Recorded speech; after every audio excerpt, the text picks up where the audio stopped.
అందరికీ నమస్కారం అండి. ఈరోజు ఈ వీడియోలో కార్తీక మాసంలో చివరి రోజైనటువంటి పోలి పాడ్యమి రోజున పోలిని స్మరించుకుంటూ పోలి పాడ్యమి పూర్తి వ్రతకథ గురించి తెలుసుకుందామండి. అలాగే ఈ రోజు పోలి స్వర్గం అని ఎందుకు పిలుస్తారు, ఇంకా ఈ కథ విన్నా లేక చదివినా మనకి ఎటువంటి ఫలితాలు కలుగుతాయి అనే విషయాలన్నీ కూడా ఈ వీడియోలో అయితే క్లియర్ గా తెలుసుకుందామండి. అందుకని వీడియోని ఎవరు కూడా ఎక్కడ కూడా స్కిప్ చేయకుండా చివరి వరకు అయితే చూడండి. అలాగే మన ఛానల్ ఎవరైనా ఫస్ట్ టైం చూస్తూ ఉంటే ప్లీజ్ తప్పకుండా అయితే సబ్స్క్రైబ్ చేసుకోండి. కార్తీక మాసం నెల రోజులు కూడా దీపారాధన చేసి పూజ చేసుకుని కార్తీక అమావాస్య తర్వాత వచ్చే రోజు అంటే పాడ్యమి రోజు అట్టి డొప్పల్లో దీపాలను వెలిగించి ఆ దీపాలను నీటిలో అయితే వదులుతారు. ఆ తర్వాత పోలీస్ వర్గానికి వెళ్లిన కథను చదువుకుంటారు. ఈ విధంగా మనం పోలీస్ వర్గానికి వెళ్లిన కథను ఈ రోజు విన్నా లేక చదివినా స్వర్గ ప్రాప్తి కలుగుతుందని మనకి పురాణాలు అయితే చెప్తున్నాయి. అందుకని ఈ వీడియోలో పోలీస్ వర్గానికి వెళ్లిన పూర్తి కథను తెలియజేస్తాను, శ్రద్ధగా వినండి. అసలు ఈ పోలి అంటే ఎవరు, ఈమె స్వర్గానికి ఎందుకు వెళ్ళింది అనేది ఇప్పుడైతే తెలుసుకుందామండి.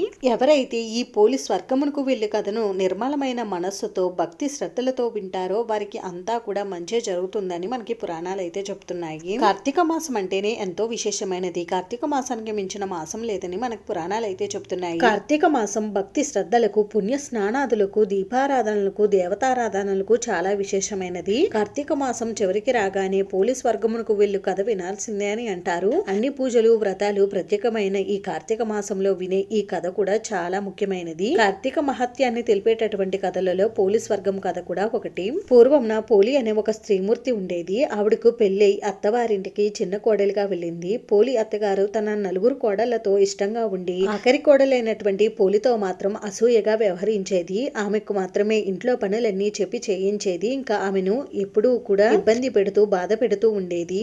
ఇలా ఉండగా కొద్ది రోజులకు కార్తీక మాసం అయితే వచ్చింది. ఆ సందర్భంగా ఇంట్లో పని మొత్తం పోలికి అప్పచెప్పి ఆ అత్తగారు తన నలుగురు కోడళ్లతోటి ఇంకా స్నేహితులతో కలిసి ఆడంబరాల కోసమని కార్తీక స్నానాలని దీపారాధనలనేవి చేసుకునేది. పోలిని మాత్రం ఎటువంటి దీపారాధన చేయనివ్వకుండా ఇంట్లో పని మొత్తం చేయించేది. అయినా కూడా పోలి ఏమాత్రం విసుగు చెందకుండా ఇంట్లో ప్రతి పని చేస్తూ ఆ పనిలో భగవంతుణ్ణి చూస్తూ ఆ భగవంతుని నామస్మరణ చేసుకుంటూ కార్తీక మాసం గడుపుతూ ఉండేది. తన ఇంటి దగ్గర ఉన్న నూతి దగ్గరే కార్తీక స్నానాలు చేసి మజ్జిగ చిలికిన కవ్వానికి అంటిన వెన్నతో దీపాలను వెలిగించి ఎంతో భక్తి శ్రద్ధలతో శ్రీహరిని పూజించేది. వెన్నతో వెలిగించిన దీపాన్ని శ్రీహరి ముందు ఉంచి భక్తితో నమస్కరించేది. తను ఇలా పూజ చేసినట్టు అత్తగారు చూస్తే తిడతారేమో అనే భయంతో దీపాలపైన చాకలి బాణ బోర్లించేది. ఆమె భక్తిని చూసి మెచ్చిన శ్రీహరి ప్రసన్నుడై ఆమె వద్దకు పుష్పక విమానాన్ని అయితే పంపుతాడు.